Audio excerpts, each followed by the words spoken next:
Hi guys, welcome back to Vamshi tech. ఈ సెషన్లో మనం ఎస్క్యూఎల్లోని క్రియేట్ టేబుల్ అనే కమాండ్ యూస్ చేసి డేటాబేస్లో ఒక టేబుల్ని ఎలా క్రియేట్ చేయాలో చూద్దాం. ఫస్ట్ మనం క్రియేట్ టేబుల్ యొక్క సింటాక్స్ చూద్దాం. Create table and table name. So ఈ టేబుల్ నేమ్ అనేది యూజర్ డిఫైన్డ్ అనమాట. మీరు ఏదైతే టేబుల్ని క్రియేట్ చేయాలనుకుంటున్నారో ఆ టేబుల్ నేమ్ అయితే ఇక్కడ ఇవ్వాల్సి ఉంటుంది.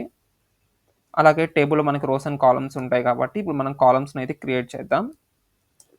కాలమ్ 1 అండ్ డేటా టైప్, అలాగే కాలమ్ 2 డేటా టైప్. సో ఇలాగా మీరు ఎన్ని కాలమ్స్ని అయితే క్రియేట్ చేయాలనుకుంటున్నారో సో అన్ని కాలమ్స్ని అయితే క్రియేట్ చేయండి. అండ్ కాలమ్ 3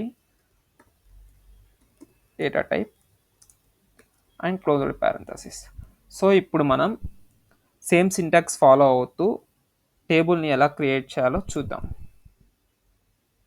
సో దీనికోసం మీ దగ్గర ఏదైతే ఎస్క్యూఎల్ ఎడిటర్ ఉందో సో ఆ ఎస్క్యూఎల్ ఎడిటర్లో దీన్ని రన్ చేయండి. లేదంటే నేనైతే ఆన్లైన్ ఎస్క్యూఎల్ ఎడిటర్ యూస్ చేస్తున్నాను. సో ఇక్కడ create table, so table name వచ్చేసి మీరు ఏదైతే అనుకుంటున్నారో ఆ టేబుల్ నేమ్ అయితే ఇవ్వండి. నేనైతే యూజర్ అనే టేబుల్ని క్రియేట్ చేయాలనుకుంటున్నాను. And open parenthesis. సో ఇప్పుడు యూజర్స్ అనే టేబుల్లో అసలు టేబుల్ అంటే ఏంటి? టేబుల్లో రోస్, కాలమ్స్ అలాగే డేటా ఉంటుందని మనకు తెలుసు. సో ఇప్పుడు యూజర్స్ అనే టేబుల్లో నాకు కొన్ని కాలమ్స్ అయితే కావాలి. సో యూజర్స్ అనే టేబుల్లో ఏమేమి కాలమ్స్ ఉంటాయి? ID, name, email. సో ఇలా డిఫరెంట్ టైప్స్ ఆఫ్ కాలమ్స్ అయితే ఉంటాయి. నేనైతే ఫస్ట్ ఐడి అనే కాలమ్ తీసుకుంటున్నాను.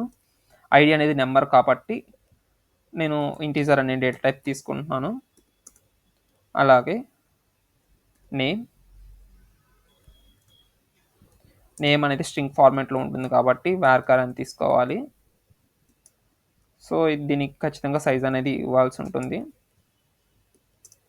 అలాగే ఈమెయిల్ varchar, దీని సైజు కూడా నేను 30 అని తీసుకుంటున్నాను. సో ఇలాగా మీరు ఎన్ని కాలమ్స్ అయితే క్రియేట్ చేయాలనుకుంటున్నారో అన్ని కాలమ్స్ నేమ్స్ ఇచ్చుకుంటూ డేటా టైప్స్ ఫాలో అవుతూ టేబుల్ని అయితే క్రియేట్ చేసుకోవచ్చు. And closed parenthesis.